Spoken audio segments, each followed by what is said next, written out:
그가 전파하여 이르되 나보다 능력 많으시니가 내 뒤에 오시나니 나는 굽혀 그의 신발끈을 풀기도 감당하지 못하겠노라.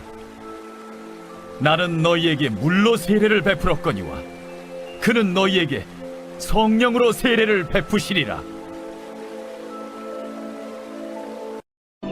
요한이 잡힌 후 예수께서 갈릴리에 오셔서 하나님의 복음을 전파하여 때가 찼고 하나님의 나라가 가까이 왔으니 회개하고 복음을 믿으라.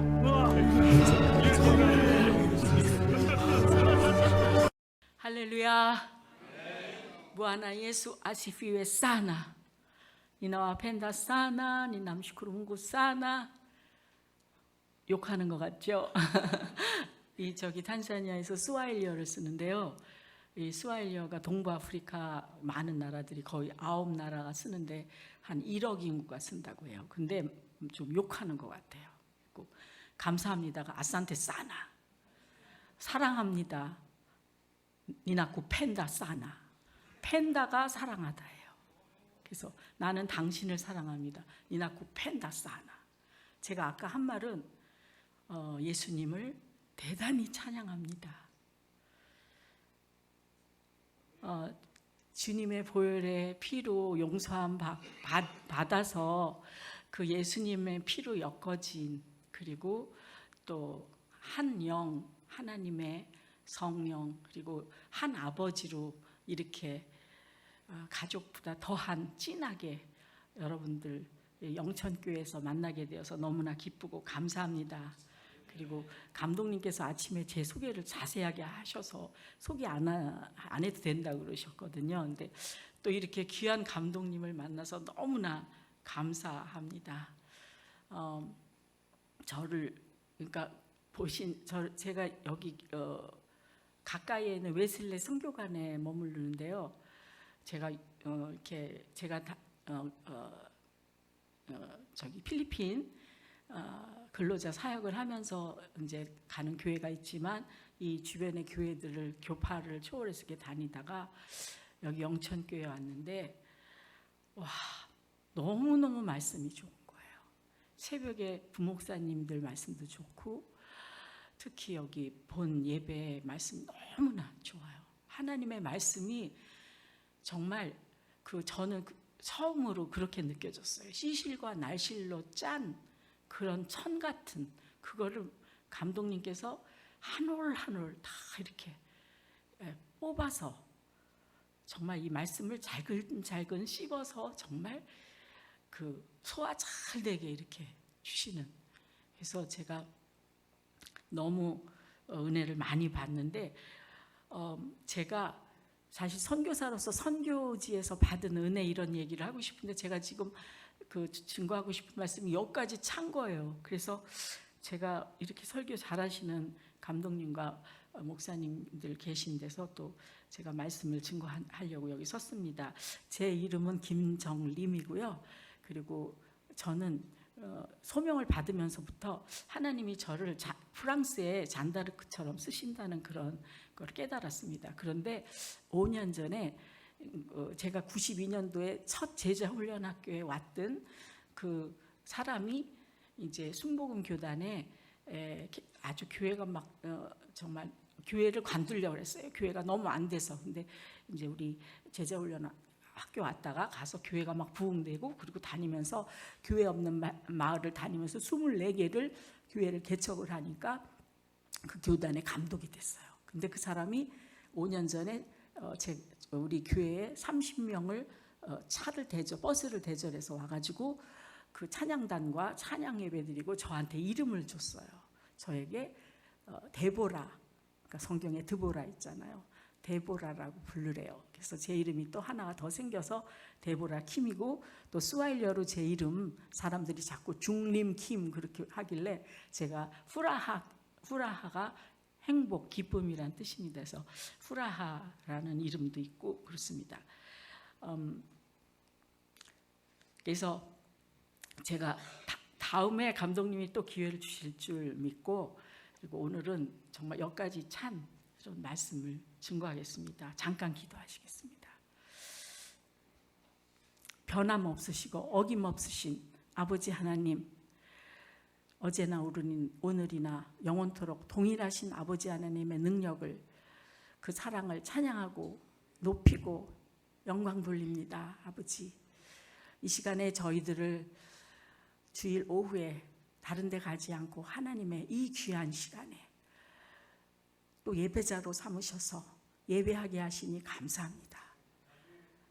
주님, 이 거룩한 말씀 먹기에 앞서 저희들의 손을 씻어야 하겠습니다. 언제나 저희가 손이 더러워질 때 수도꼭지를 틀면 물이 나오고 비누로 닦으면 깨끗이 씻어짐 그 이상으로 주님의 보혈의 피를 믿사오니 이 시간에 저희들의 심령을, 영혼육을 깨끗이 씻어 주시옵소서. 저희들이 시간을 잘못 써서 쓰는 죄, 정말 많은 생각들, 육신적인 것들, 염려, 믿음 없는 것, 주님 다 용서하여 주시옵소서. 이 시간에 깨끗이 씻어 주시옵시고, 저 하나님 나라 부엌에서 그 요리하신 주님 그 영적인 양식을 이 시간에 저를 파이프처럼 사용하셔서 통로가 되게 하셔서 내려보내 주실 때 모두가 다 맛있게 먹고 힘을 얻고 주님 놀라운 영적 에너지를 얻게 해주시고 삶의 방향이 달라질 수 있도록 역사하여 주시기를 성령님께 간절히 간구하며 이 시간에 주체가 되시고 알파 오메가 되시는 성령님을 믿사옵고 말씀이신 예수님을 믿사옵고 예수님의 이름으로 기도합니다. 아멘. 제가 82년도에 경상도에서 목회를 했습니다. 그때 해마다 10월, 11월이 되면은 논에는 벼들이 익어가지고 고개를 푹 숙이고요. 그리고 이제 단감이 그냥 주렁주렁 열리는데 막 이렇게 시퍼렇게 막 열립니다.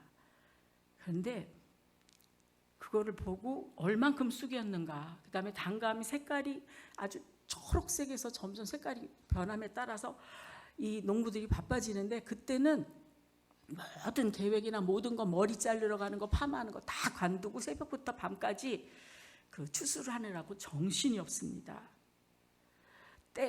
추수 때가 완전히 꽉 찼습니다.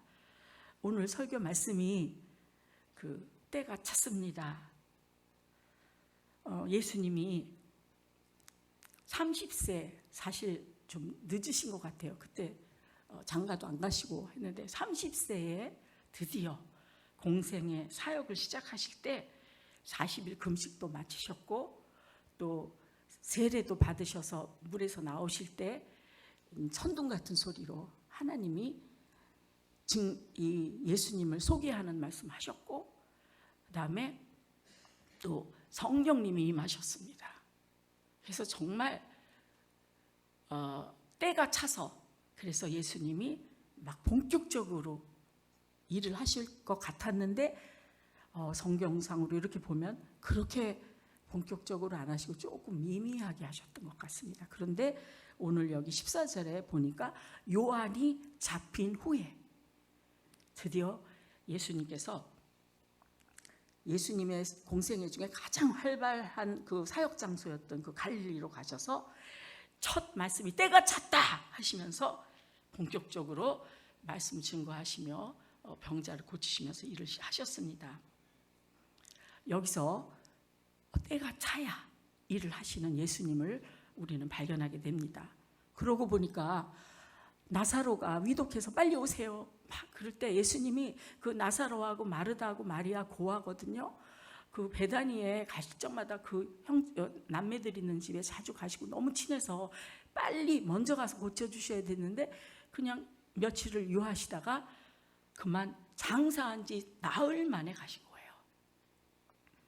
그래서 정말 그 몸이 다 썩을 때까지 때가 차야 그래야 부활의 주님이라는 것을 나타내 보이시기 위해서 이렇게 일하신 것도 있는데, 하여튼 예수님이 그 메시아로 이 땅에 오신 것을 소개한 그 세례 요한이 나는 이분의 신들매도 감히 풀거나 할 수가 없다고 하면서 나는 지금 물로 세례를 주지만 이분은 성령으로 불로 세례를 준다고 이렇게 메시아이심을, 이분이 메시아인 거는 정말 나랑 비교가 안 되는, 동급이 아니다. 나는 물로 세례지만 이분 불로 세례다. 이렇게 해서 소개를 해놨는데 예수님이 이 땅에 계시는 동안에 불로 세례를 한 번도 주시지 않으셨어요. 그리고 요한복음 12장 49절에 예수님 뭐라 하셨냐면 내가 불을 땅에 던지러 왔노니 이 불이 이미 붙었으면 내가 무엇을 원하리요, 이렇게까지 말씀하시면서도 끝까지 불로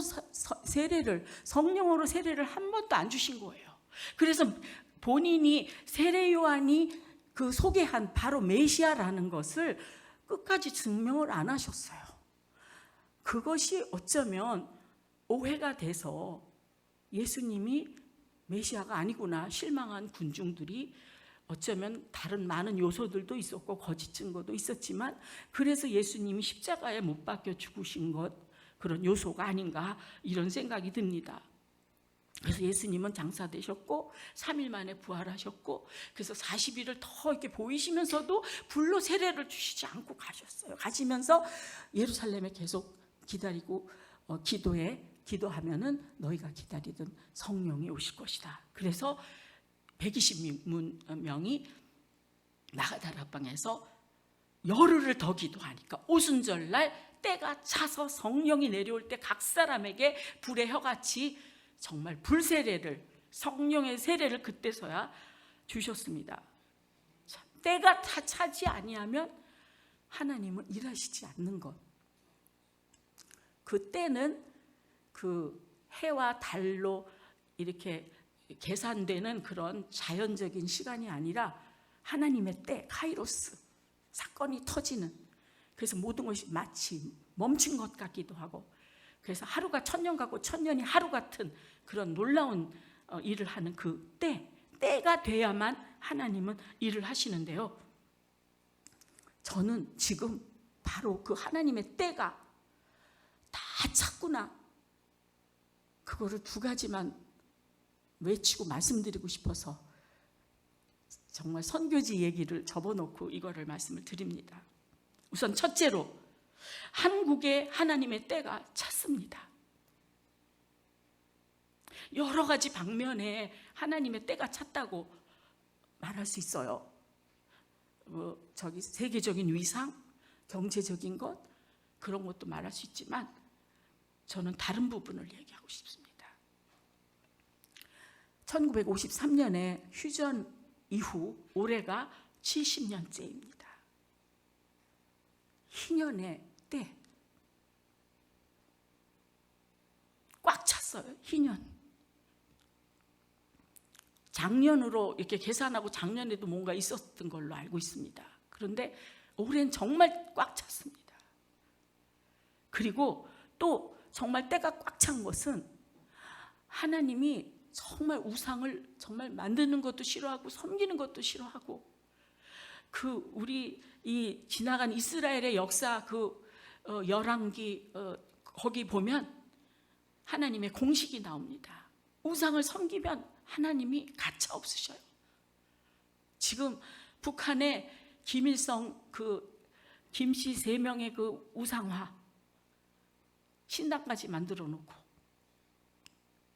진짜 그 죄악이 꽉 찼습니다. 썩은 동아줄이에요. 하나님의 그 공식에 의하면 오래가지 못해요.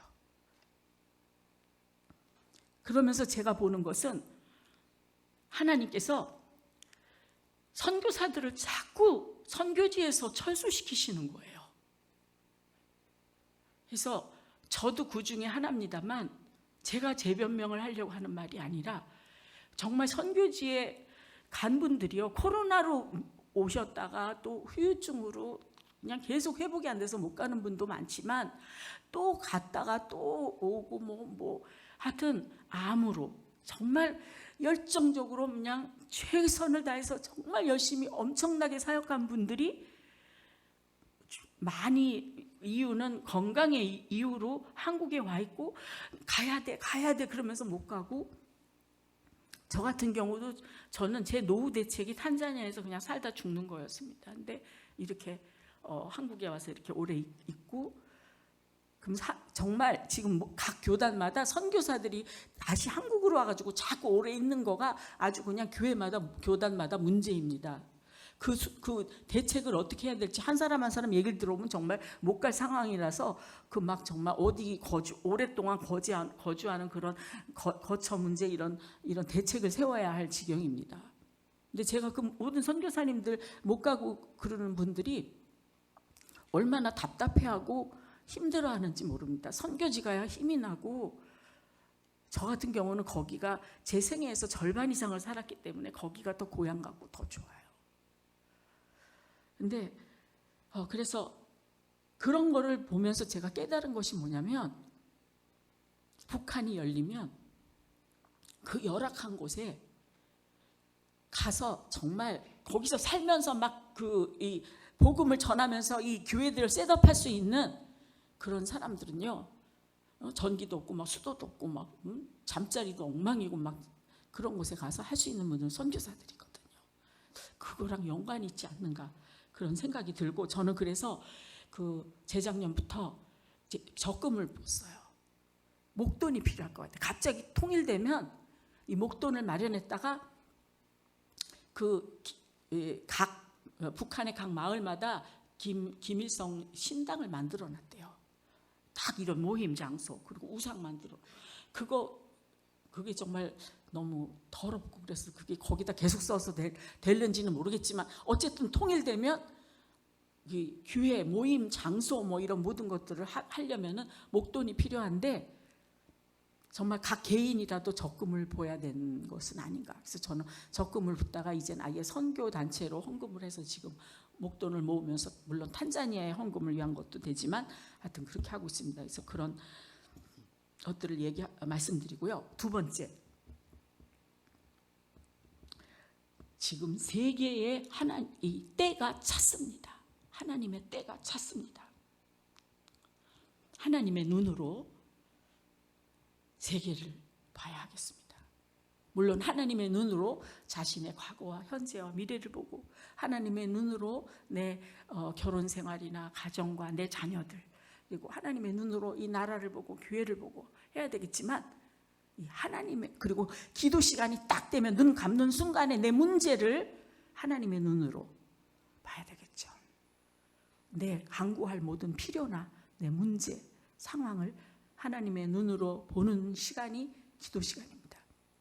그런데 저는 특히 하나님의 눈으로 코로나를 봐야 되겠습니다.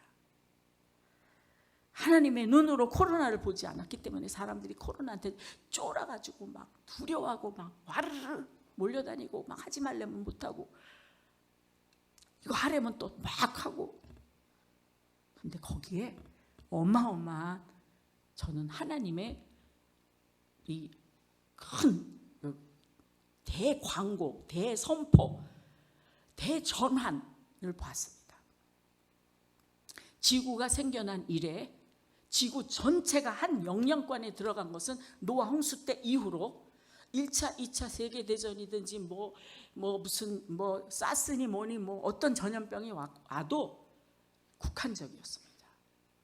그런데 코로나는 하나님이 작정하시고 중국 사람들이 막 돌아다니며 퍼뜨린 그게 문제가 아니라 하나님이 작정하시고 전 세계를 다 덮었습니다. 거기에 하나님의 강한 메시지, 하나님의 나팔부심 선포가 있습니다. 그리고 코로나 이전 시대와 이후 시대가 너무 달라요. 우린 다르게 살아가야 됩니다. 그래서 마스크 쓰지 말라 그래도 막 전철 타고 하면 씁니다. 그런 정도가 아니라 정말 우리는 영적으로 때에 눈을 들어 이 때가 하나님이 어떤 때라는 걸 말씀하는 걸 들어야 하겠습니다.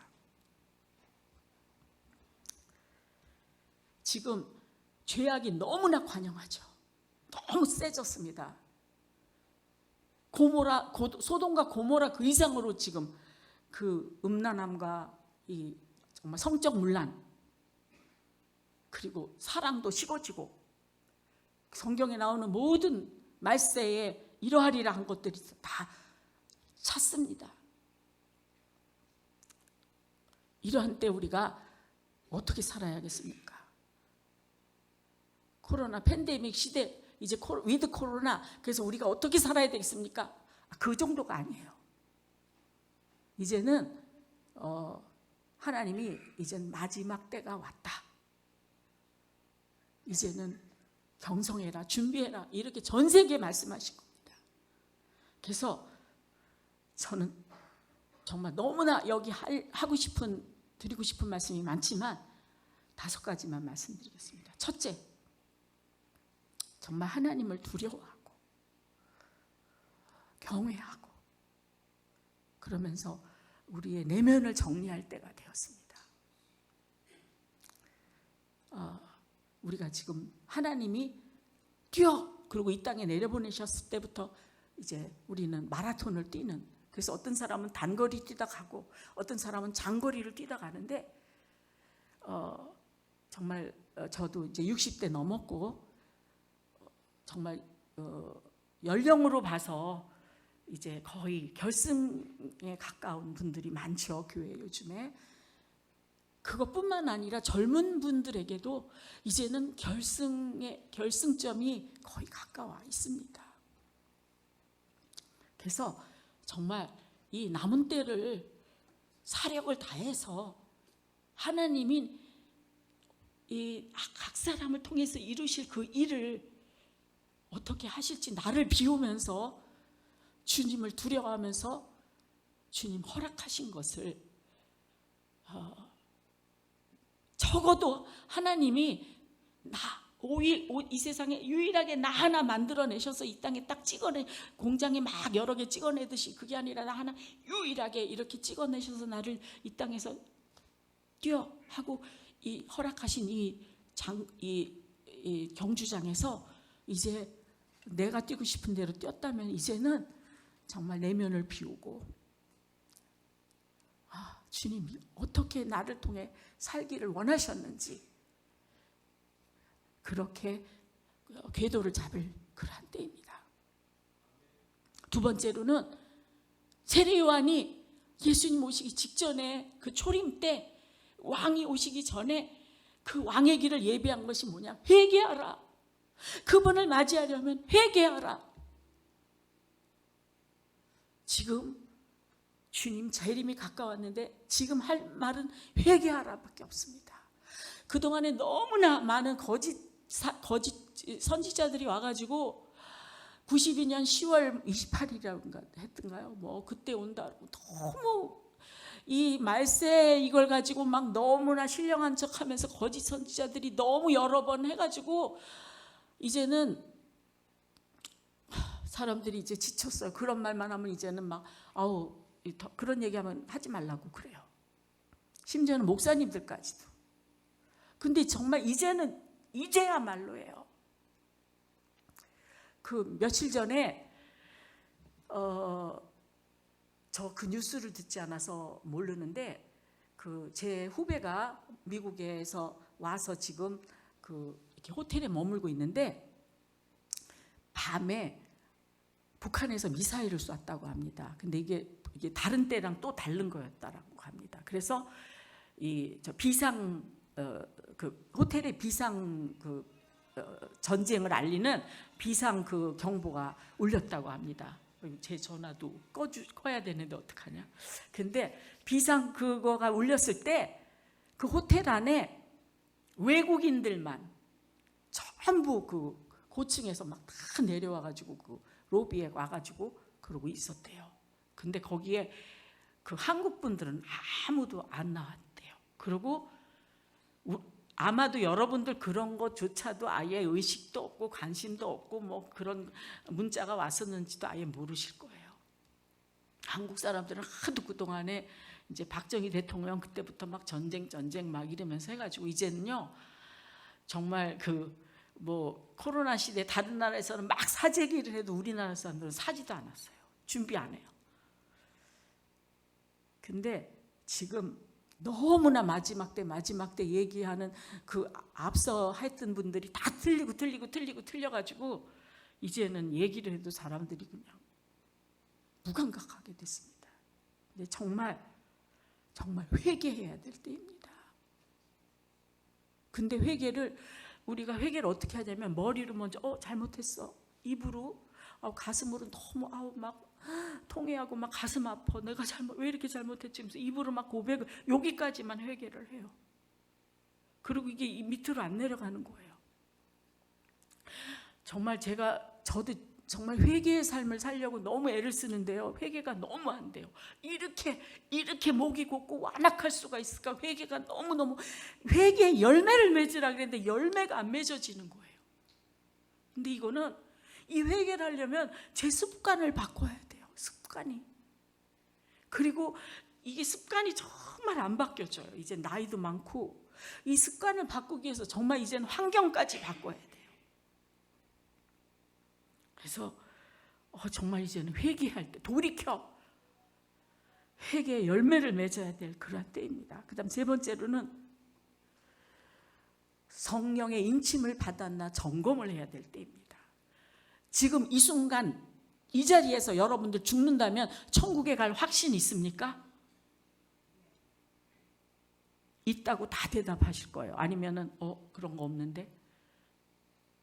그럼 지금 이 순간 이 자리에서 죽는다면 죽음에 대해서 어떤 두려움이나 어떤 불안함, 걱정, 아직 아니야 뭐 이런 거 있습니까? 확신이 없는 분 굉장히 문제이고요. 그 다음에 지금 당장 죽으면 나 안 됐는데 지금 죽으면 안 됐는데 이런 분들은 아직 준비가 안 된 분들이에요. 그 죽음에 대한 두려움 조금이라도 있는 분 구원 못 받으신 거예요. 그런데 나는 죽는 거 하나도 두려움 없어. 나는 지금 죽어도 천국 갈 수 있어. 그렇게 확신하는 분도요. 자신만만하지 마세요. 혼자만 확신하고 있고 어쩌면 내 이름이 그 천국의 생명록에 기록이 안 돼 있는 상태일 수도 있어요. 확실한 거는요. 하나님이 너는 내가 구원했어 하고 딱 하나님이 인정하고 증명을 보여주셔야 되는데 그게 뭐냐면 성령 받으시는 거. 그래서 니고데모가 왔을 때 그는 정말 하나님을 경외하는 자예요. 바리새인이었지만 하나님을 경외하는 자로서 진리를 찾는 사람이기 때문에 그 진리, 그 무언가를 예수님으로부터 받기 때문에 밤에 찾아왔거든요. 그 사람에게 정말 하나님을 향한 믿음이 있고 진심이 있고 진실이 있는 걸 보고 예수님이 하신 말씀이 물과 성령으로 거듭나지 않고는 결단코 하나님 나라에 갈 수 없느니라. 물, 회개, 물, 생명의 물 하나님의 말씀입니다. 말씀으로 나의 모든 생각과 세계관, 우리 한국 사람은 유교적이고 어딘가 모르게 무속적인 그 세계관까지 확 바뀌어서 완전히 성경적이고 무슨 사건이 탁 일어나도 너무 기가 막혀서 말이 안 되는 정말 귀신 같은 일이 일어나도 딱 성경으로 막 생각이 탁탁탁 성경적으로 해석하고 성경적으로 문제를 처리하는 결정을 내리는 그런 지각을 가진 세계관으로 거듭나야 되고 그 다음에 성령의 불로 거듭나요. 그래야 하나님 나라에 갈 수 있습니다. 예수님이 그 구원자이신 예수님 본인이 확실하게 말씀해 주신 것이기 때문에 이 자리에 성령의 인침을 받은 것을 성령 받으신 것을 확실히 하셔야 됩니다. 이 마지막 때. 그 다음 네 번째로 자를 것은 자르고 버릴 것은 버리고 이제 그 결혼식 앞둔 신부가 신부단장 할 때 그야말로 제가 탄자니아에서 그 미전도 종족 지역에 가서 저 가게도 없고 학교도 없고 아무것도 없고 그 소금 한 봉지 사려고 2시간을 걸어가야 가게가 있는 그런 동네 가서 교회를 세우고 그리고서 제가 결혼 주례를 하고 그럴 때 신부 화장품도 없어요. 신부 화장도 할 줄 모르고 이 결혼 드레스도 없고 그러니까 다 들고 가서 제가 화장을 다 시키고 남자는 양복 입고 나타나지만 여자는 단장을 해야 되잖아요. 새벽부터 목욕하고 머리하고 뭐 화장하고 와 이게 신부 단장이 저는 오전 10시에 예배 한다는데 그게 그렇게 안 되더라고요. 보통 시간 드는 게 아니에요. 근데 제가 할 때도 급히 빨리빨리 했는데도 늦었는데 보통 미장원에서 신부단장 하면요, 탄자니아에서는 오후에, 그러니까 보통 10시에 예배한다고 한다고 그러다 요즘에 오후로 바꿨어요. 근데도 신부가 늦게 와가지고 오후 4시, 5시 그때까지 단장하더라고요. 정말 우리는 이때는 신부 단장에 집중해야 될 때입니다. 다른 거 다 잘라버리고. 그래서 때가 찼습니다. 주님의 신부이십니까? 신부 단장에 정말 집중, 최고로 다 자를 거 자르고 해야 되겠습니다. 그다음에 5번째로 전도와 선교에 집중해야 되겠습니다. 땅끝까지 복음이 전파되리니 그제야 끝이 오리라. 정말 악이 관영하여 주님 정말 그냥 오고 계신다고 그래요. 근데 여기 이 지구상에 발을 못 딛는 이유가 땅끝까지 복음이 전파 안 된 거예요. 그래서 지금은 이 하나님께서 방법을 달리 하셔가지고 디지털로 IT로 막 그냥 이 휴대폰으로 유튜브로 막 하십니다. 그래서 이 복음을 정말 증거할 수 없는 이런 이슬람 나라에서 이거 유튜브 보다가 그 예수님 그 방 안에서 혼자 보다가 예수님 영접한 사람 너무너무 많아요 지금. 근데 우리가 전도 열심히 해야 되겠습니다. 전도. 하늘나라 가면 상급이 전도가 가장 커요. 선교가 큽니다. 이제 은퇴하시고 아직 건강하신 분 지금도 늦지 않았습니다. 선교사로 나가시고 뭐 외국어나 못해, 나 한국 음식 아니면 못 먹어 그러는 분 여기서 전도하세요. 전도하기 가장 힘든 나라가 한국이더라고요. 전에 안 그랬는데 너무 전도하기가 힘들어요. 근데 택시 타면 전도가 되더라고요. 전도할 길이 있습니다. 친구들 있지 않습니까?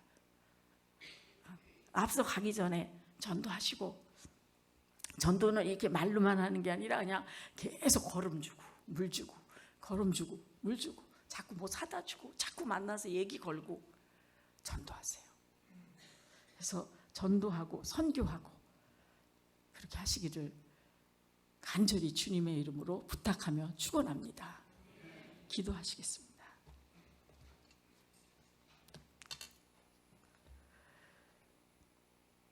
주 예수님 어서 오시옵소서. 그렇게 말할 용기가 없습니다. 주님, 그러나 주님께서는 이때가 이제 마지막 때를 향하여 완전히 들어섰음을, 코로나 이전 때와는 다른 그러한 때로 접어들게 하시며 전 세계가 코로나 영향권에서 무언가를 우리의 살아가는 방식을 달리해야 되겠다는 그러한 상황입니다. 그러나 이 말씀을 통하여 하나님의 눈으로 볼 때에 주님은 전 세계에 이제는 때가 찼음을 선포하셨습니다. 주님, 이 때를 알고 주님, 저희들이 경성하고 깨어서 바로 가게 하여 살아가게 하여 주시옵소서.